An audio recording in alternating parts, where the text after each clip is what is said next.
Kardam kadu kawe karbitish 2.0 YouTube channel long kilangara do an pastame la pen pinira so video long nani tumpana ke than ponsi mate nang kawan pila bangke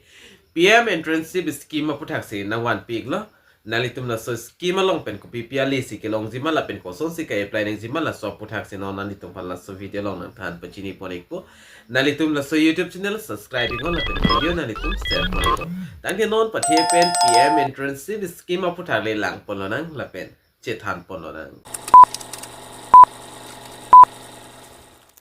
ตั้งแต่นอนผู้ทอดจะท่านปอนทุลนัง Government of Assam Skill Employment ละเป็น Entrepreneurship Department หินเป็น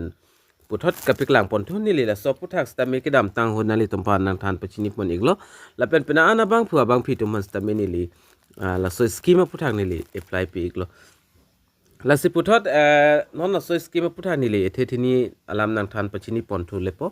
นั่นเลยตุมละสกรีนลองแท็กปอนลองอีกสิPrime Minister Internship Scheme polo la so scheme amene mate short form pen PMIS puta pupon la pen la bangke Government of Assam hin men sipachini ponos tamil actually so scheme bangke Prime Minister Internship Scheme lo la pen dak pilot project la bangke 2000 kidam tangani kan 2024 la pen 25 a project lo la Assam lo la bangke la pen 1,25,000 youth 2,516 in Assam pusita ke tokpon la ana bang phua bang phitum la scheme list tami kidam tang hostami long pon bom lo la pen non puthot ka apply dun tum stami pena andula la pen nalitum la scheme long jong si apply dun pulte nalitum da 500 so say companies matela indiang bong so company salong nalitum sai choklem long po la pen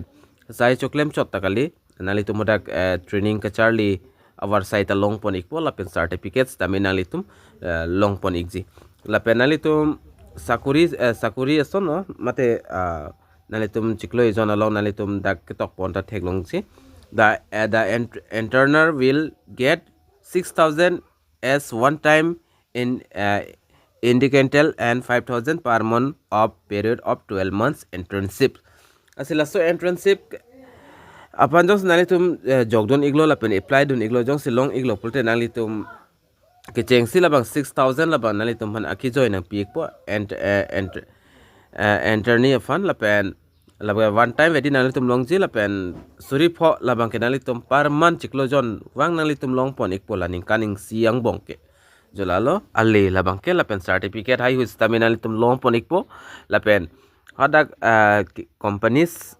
pustaminal tum holai ke claim a training an tanalitum dak pen long ponik po la pen la son thak arta puthak la bangke kon an arta tum si ki jog dun longji mate ka apply dun longji pulo tangte la bangke arta incorrect si pen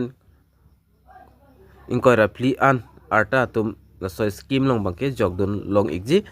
la pen nalitum matha ta hai kachar liang deng nang ujibu pus la son stami matha ta hai stami kachar liang deng stami la an nang ne nalitum dak technology qualification la ke pass 10 12 ITI diploma la pen graduate ki un tang kachar li tang atum la bangke jogdun ikmi la pen jong nalitum non si class 10 charlie voy lang pustami la so scheme ali bang nalitum chu endun ikmi la pen jogdun ikmi documents kinangji nalitum kinangji la bangke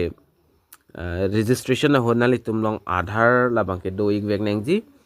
jong se aadhar avi pulte nalitum so scheme ali bang chu endon long ledet po mate nalitum jogdun long ledet po la pen aadhar card ta kinang sot lo la pen puthot nalitum long qualification educational qualification certificate la tanangji mate nalitum la class 10 pass pulo tangte class 10 pas la market la pen kapre ka sonalitum upload dun nangji la pen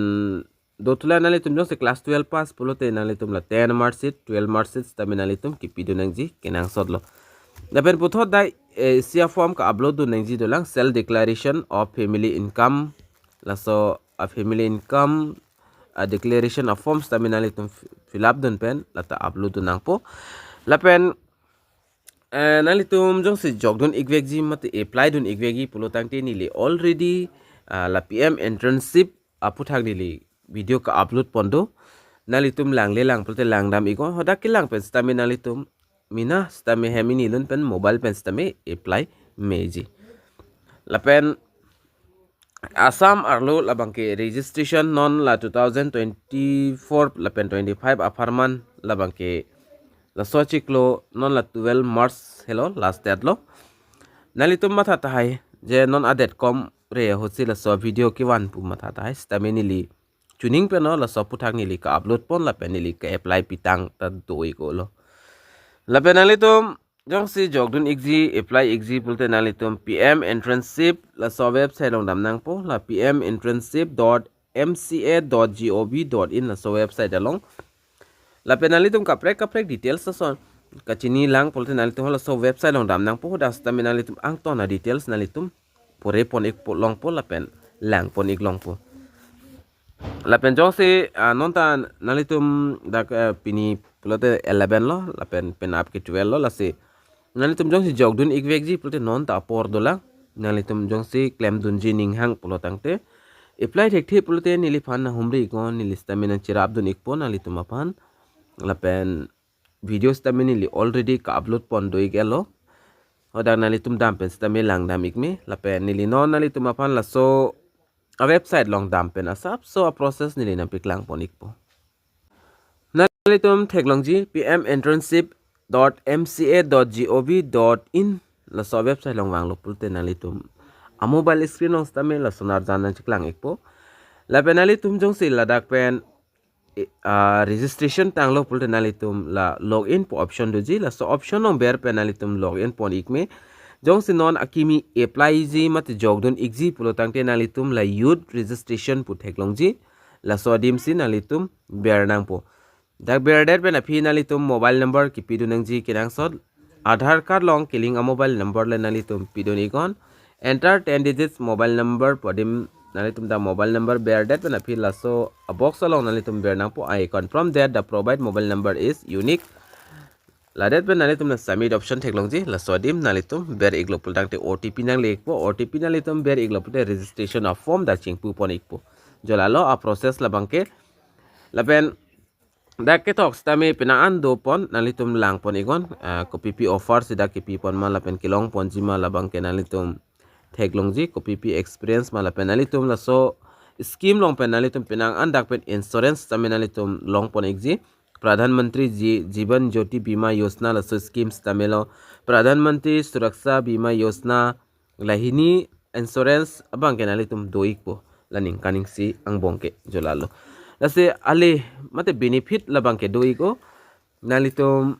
jongsi ninghang pulte prabjin pen jogdun egon apors tamida comic olo lapen adets tami comic olo lapen video nalitum share ikta komane abang fu abang pi ningke hanga tum stami do tai mine lase alang litum stami palang iknang lapen bachini ikna lase pini update nangki wan pi labang ke la answer lo lason son update nalitum kilang long versi apan pura laso YouTube channel labang ke nalitum subscribe ikon